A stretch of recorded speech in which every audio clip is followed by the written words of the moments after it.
தாவேகா கூட மறைமுக கூட்டணி பேச்சுவார்த்தையில் காங்கிரஸ் ஈடுபடுறதா கூறப்படுகிறது. அது மாதிரிலாம் இல்லை.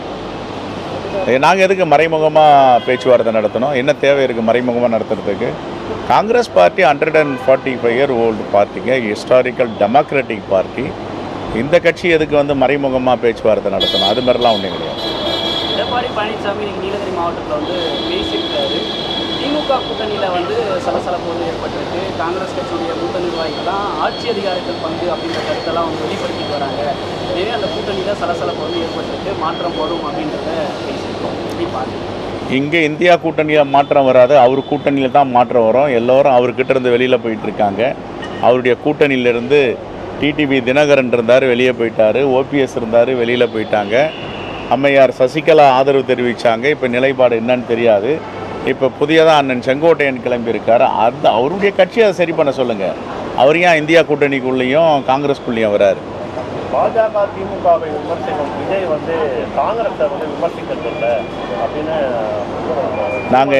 நாங்கள் இங்கேயும் ஆளுங்கட்சி இல்லை, ஒன்றியத்துலேயும் ஆளுங்கட்சி இல்லை. எங்களை விமர்சிக்கிறதுக்கு என்ன இருக்குது?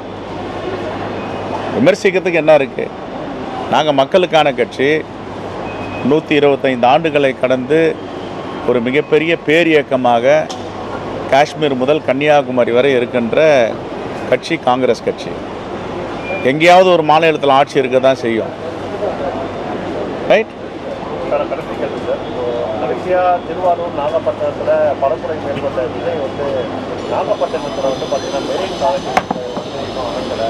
அந்த மாநிலத்தில் அந்த தொகுதிக்கு வந்து மேம்படுறதுக்கு முன்னால் எந்த ஒரு முயற்சியும் இருக்கணும்னு சொல்லியிருக்காரு. இது குறித்து ஒரு கருத்து. அவர் பேசுவதை அனுமதிக்கணும். அவர் பேசட்டும், பேசினா தான் வரும். நாகப்பட்டினத்தில் கூட சில தகவல் சொல்லியிருக்காரு. அது சரியான தகவல் இல்லைன்ட்டு அரசு துறை செயலாளர்கள்லாம் அதுக்கு பதில் சொல்லியிருக்கிறாங்க. அவர் பேசட்டும், நல்லா பேச வேண்டியது தான். பேசுகிறத அனுமதிக்கணும். அனுமதிச்சா தான் என்ன பேசுகிறாருன்னு நமக்கு தெரியும். மாநில அரசு நெருக்கடி கொடுத்தது அப்படின்னு தான் தாவேகா தரப்பு குற்றச்சாட்டு. நீதிமன்றத்தில் போயிருந்தாங்க, நிறைய இடங்கள் அனுமதி கொடுத்துருக்கல. இப்போ எங்களுக்கு மட்டும் அனுமதி கொடுக்குறாங்களா காங்கிரஸுக்கு?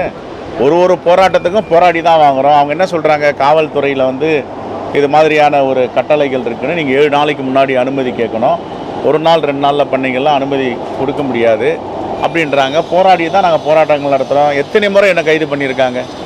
இந்த 4.5 ஆண்டுகளில் எத்தனை முறை கைதாகிருக்கோம்? நாங்கள் பல முறை கைது பண்ணிடுறோம். அதுக்காக எங்களை கைது பண்ணிட்டாங்க காவல்துறை, நெருக்கடி கொடுக்குது அரசுன்னு சொல்ல முடியுமா? ஸோ அவங்க கடமையை அவங்க செய்கிறாங்க, எங்களுடைய கடமையை நாங்கள் செய்கிறது தான் ஜனநாயகம். கூடுதலாக வந்து கட்டளையிடப்படுறது, அதாவது கையாளக்கூடாது, மேலே இருந்து பேசக்கூடாது, இந்த மாதிரி கட்டளை கொடுக்கும்போது அது விமர்சனம் சொல்லலாம். இல்லை, நீங்கள் சொல்கிறதெல்லாம் அது மாதிரி இயற்கைக்கு எதிராக, ஜனநாயகத்துக்கு எதிராக, சட்டத்துக்கு எதிராக செய்கிறாங்கன்னா அப்படி செய்யக்கூடாது. காங்கிரஸ் பெரிய இயக்கம் எப்பவுமே ஜனநாயகத்து பக்கம் இருக்கும். தேங்க்யூ. ரைட்.